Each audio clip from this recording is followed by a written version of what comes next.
Thank you for joining me today at the Tech Channel Podcast.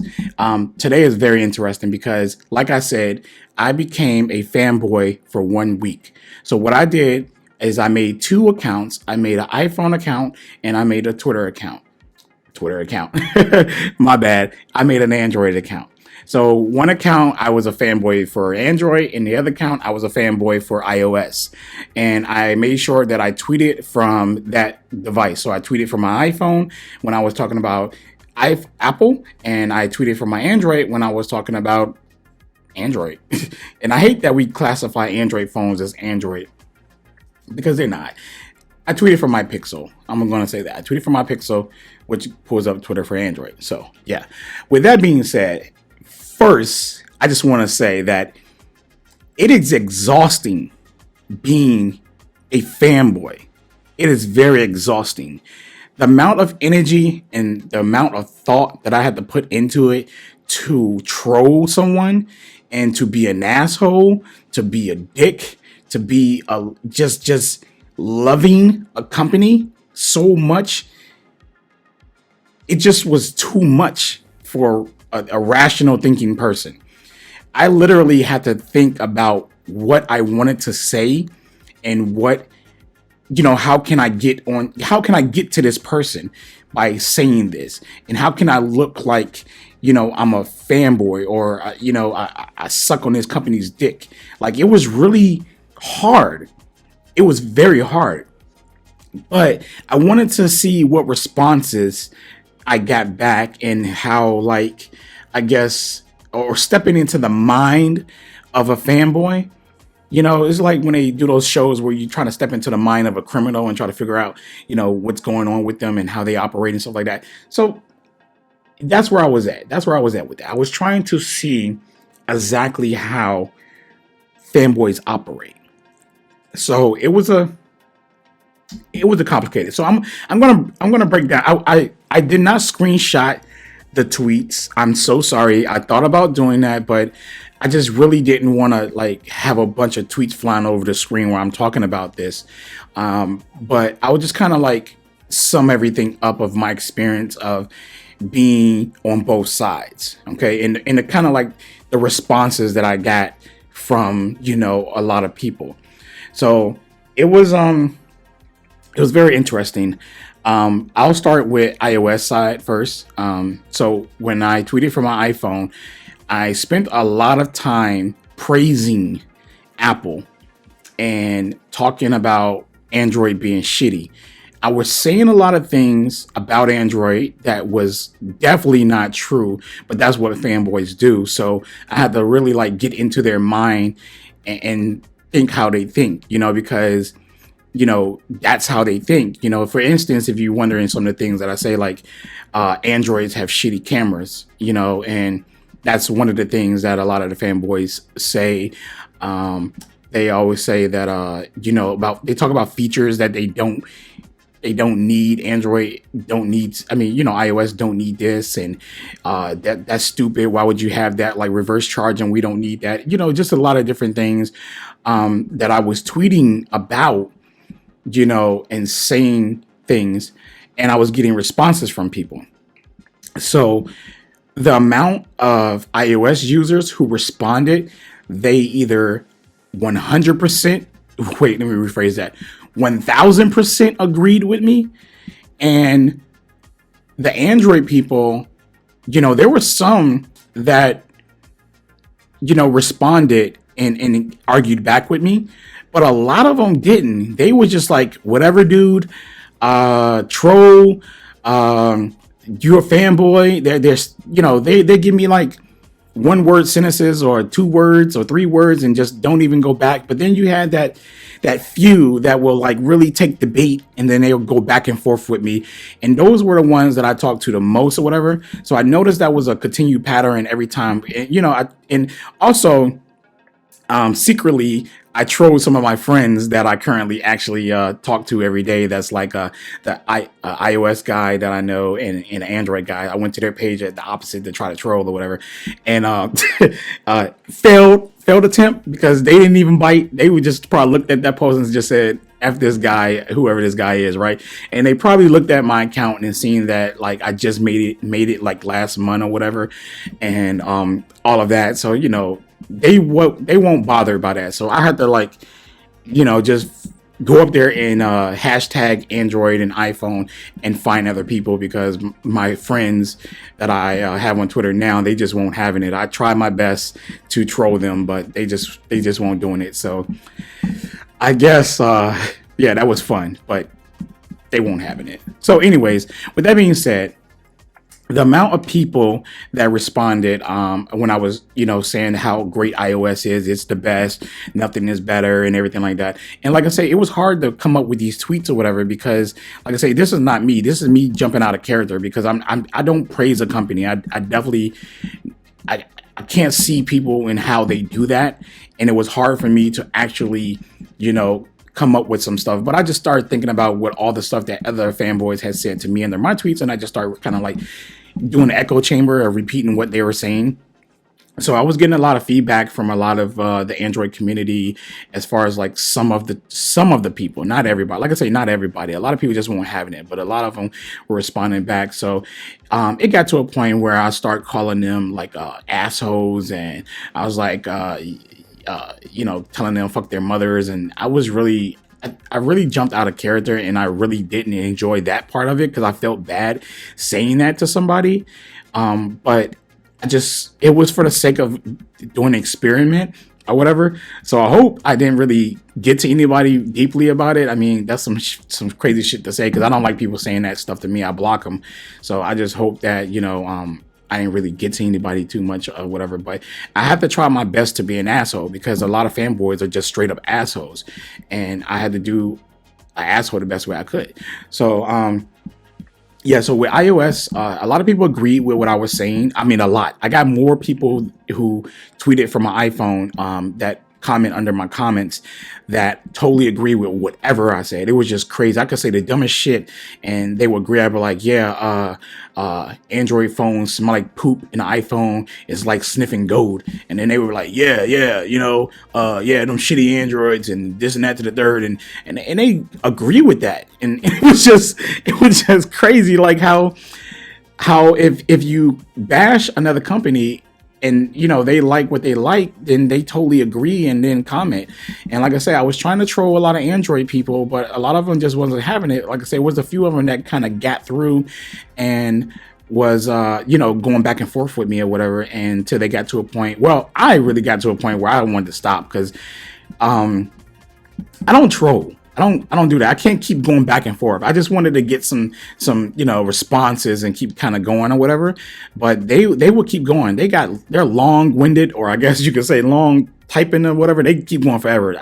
I ain't got the time for that shit. So I kind of like cut the conversation short and just moved on. So then I decided to switch over to the Android side, grab my Pixel, or I signed in on my Galaxy phone as well, just in case I don't know which phone I was going to have with me currently at the moment in my hand, because I don't know what phone I'm going to tweet from any given moment or tablet. So I got on the Pixel, excuse me, and I started trolling iPhone people. So I started going under, now this was a lot easier to troll iPhone people a lot because I just kind of like talked about stuff that Apple don't have, right? Like it was just easier to talk about like, Zoom, space zoom and reverse charging, USB Type C. It was a lot easier for me to come up with things on the Android side to troll iOS people or whatever. Though I did bring up like iMessage on Android, but when I was using iPhone to Android people, whatever, like you don't got Android and FaceTime and stuff like that. Obviously, a lot of them responded with Dual and Android messages, which respectively is a good argument, because RCS is kind of like common for Android now, and Duo same thing, and iMessage and FaceTime is common for iPhone, so it's a good argument. But still, I didn't care. I just kept trolling. Anyways, back to the Android side. So I just kind of like talked about things that that didn't exist on iOS, and how much Android is so much better with functions and features and customizations.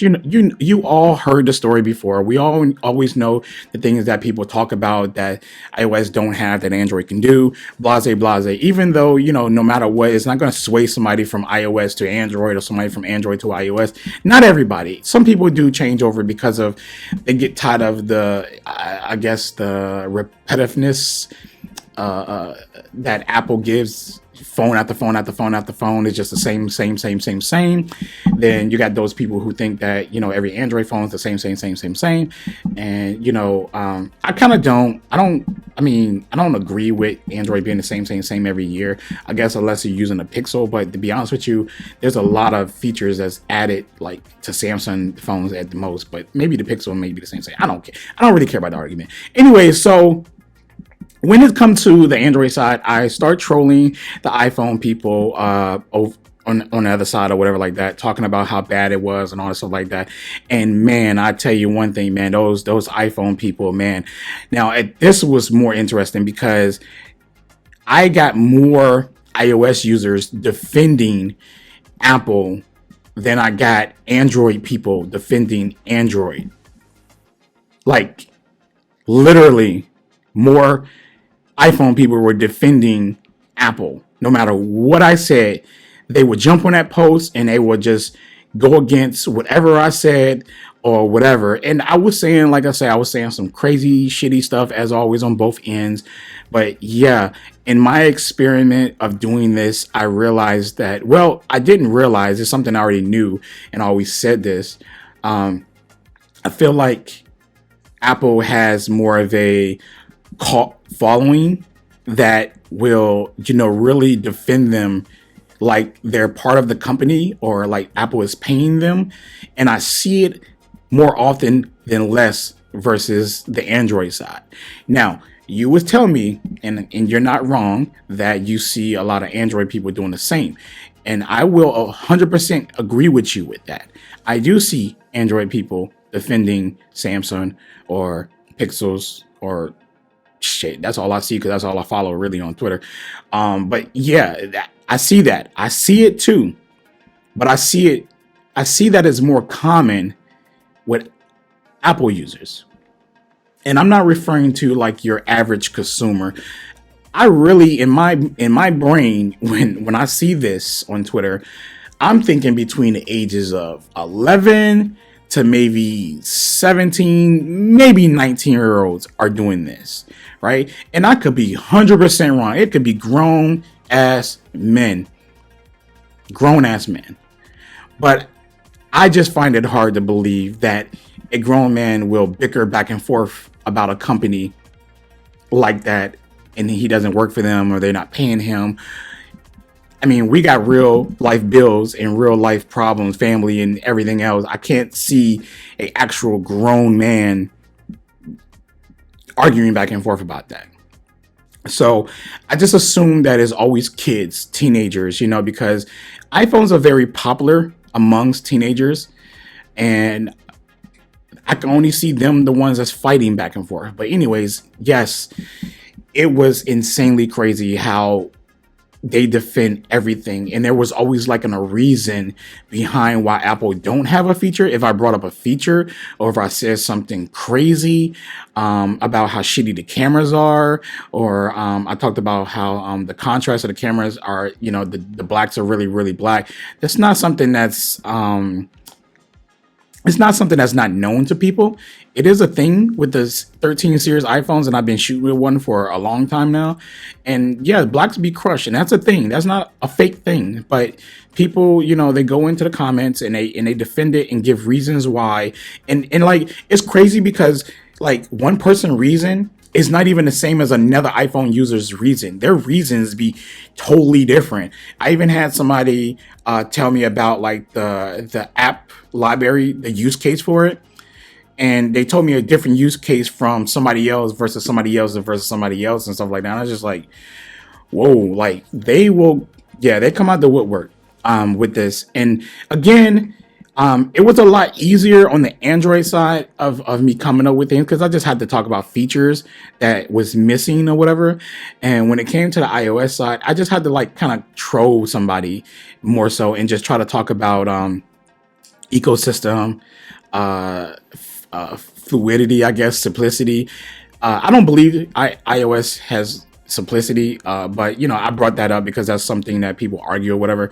So I just brought up the things that I heard a lot of other people say about it. But that's the only argument they can always come up with is stuff like that, like the ecosystem and maybe iMessage.